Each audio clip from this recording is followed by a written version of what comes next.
J'ai vu ce film au moment où j'en avais le plus besoin. Bonjour à toutes et à tous, c'est Erwan, j'espère que vous allez bien. Oula, faut pas que je fasse trop bouger mon trépied, ce serait embêtant. Donc je disais, j'ai vu ce film au moment où j'en avais vraiment le plus besoin. Parce que, voilà, bon, je l'ai déjà dit plusieurs fois en vidéo, mais je sortais enfin là, je sors même encore actuellement d'une grosse période d'examen, de révision, de dossiers à rendre, tout ça. Enfin bref, le truc genre pas hyper agréable, on va dire. Et vraiment, je savais que j'avais vraiment besoin de retourner au cinéma pour voir ce film-là. Et voilà, que ça allait me faire du bien, que, je sais pas, en termes d'ambiance et tout. Enfin, je sais pas pourquoi, mais je sentais vraiment que j'avais besoin de voir ce nouveau Ghostbusters, alors que je suis pas le plus grand fan des SOS Fantômes. J'aime bien, mais je suis pas genre giga fan de la licence non plus, voilà. Mais bon, même si, voilà, dès qu'il y en a un qui sort, je vais le voir. Enfin, je dis ça, en fait, j'avais juste vu au cinéma celui d'avant et celui-là, donc le Afterlife, et là, le Frozen Empire, enfin, donc la menace de glace, il me semble, en français. Et donc voilà, et franchement, ça m'a fait du bien. Ça m'a fait du bien parce que j'ai beaucoup aimé le film. Vous inquiétez pas, on va rentrer un peu plus dans les détails de ce qui m'a plu, peut-être ce qui m'a aussi un peu moins plu dans le film. Voilà, mais vous inquiétez pas, sans spoiler. Mais Ghostbusters Frozen Empire, enfin donc SOS Fantôme, la menace de glace, de quoi ça parle? Nous allons retrouver les personnages que nous avions découverts dans L'Héritage, sorti en 2021, mais qui cette fois-ci se sont installés à New York, là où se passaient donc les premiers films de la licence. Et la fine équipe a emménagé dans le... je sais pas, on va dire dans l'immeuble voilà, où séjournaient les Ghostbusters, voilà, dans les années 80. Et on va dire qu'une menace va planer sur la ville de New York et les nouveaux Ghostbusters, aidés de certains anciens Ghostbusters, vont donc devoir faire équipe afin d'affronter ce ou c'est fantôme, voilà. Donc voilà, le pitch est assez basique, mais ça fonctionne. En tout cas, pour moi, ça a vraiment fonctionné, parce que déjà, on a une très bonne réalisation. Je trouve que rien que la scène d'intro, voilà, on va dire qu'on va avoir une scène d'intro assez rythmée, enfin voilà, c'est une belle scène d'action dans les rues de New York, et bah, je sais pas, je trouve que c'est bien réalisé, visuellement c'est très propre, je trouve que tout ce qui va être effets spéciaux, du coup évidemment les fantômes, tout ça, ça avait très bien fait. Le film a un bon rythme. Alors on n'est pas non plus sur presque 2 heures d'action non-stop et tout, évidemment, mais je trouve que ça alterne bien entre moments, on va dire un peu d'action et tout, et séquences, on va dire, où on va vraiment faire évoluer les personnages, voilà, parce que je trouve que chaque personnage a vraiment, on va dire, une évolution, ou a vraiment sa propre personnalité en fait. Donc que ce soit notamment donc, j'ai oublié son nom, mais la jeune ado du coup qui était quand même au centre de Afterlife, donc son grand frère qui est joué par Finn Wolfhard, que vous avez sûrement vu dans Stranger Things.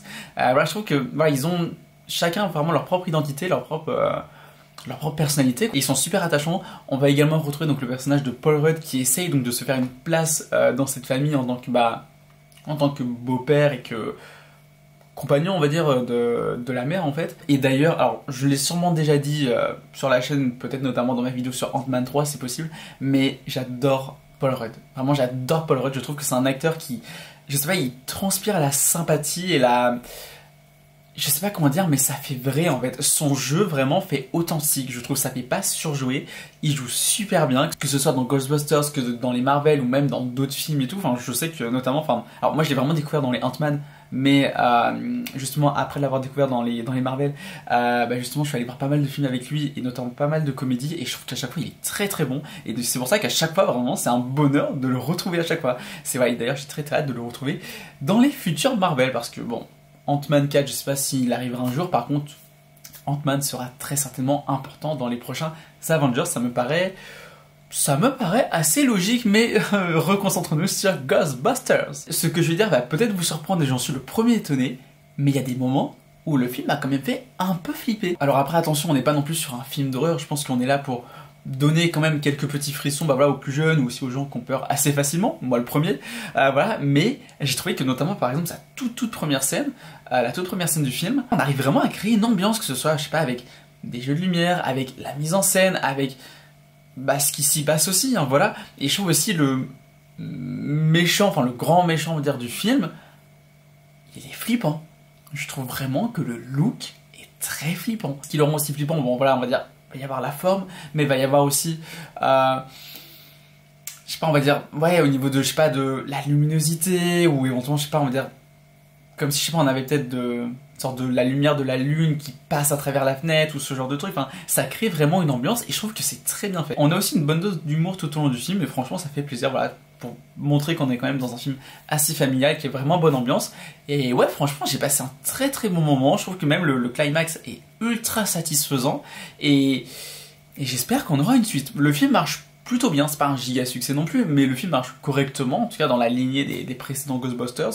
Et ouais, donc j'espère que ça sera suffisant pour Sony pour lancer prochainement une suite, parce que je veux une suite en fait, franchement. Et pourtant, je vous l'ai dit en début de vidéo, je suis pas le plus grand fan de Ghostbusters, mais je sais pas, j'ai bien aimé, franchement j'ai bien aimé, et je sais pas, je pense que c'est un univers où je vais apprécier me replonger tous les 2-3 ans, voilà, si on continue à avoir des suites et des suites, voilà, après avoir, voilà, faut pas non plus trop tirer sur la longueur et surtout faut trouver de bonnes idées, mais voilà, franchement j'ai trouvé que le film était vraiment bien et je pense vraiment qu'on va s'arrêter là. Je sais que la vidéo était du coup assez rapide, mais franchement j'ai passé un trop bon moment, j'ai trouvé ça super fun, ça joue bien, c'est rythmé, c'est fun, les personnages sont hyper attachants, visuellement c'est très bien fait, il y a une bonne réalisation, les musiques aussi voilà sont très très cool.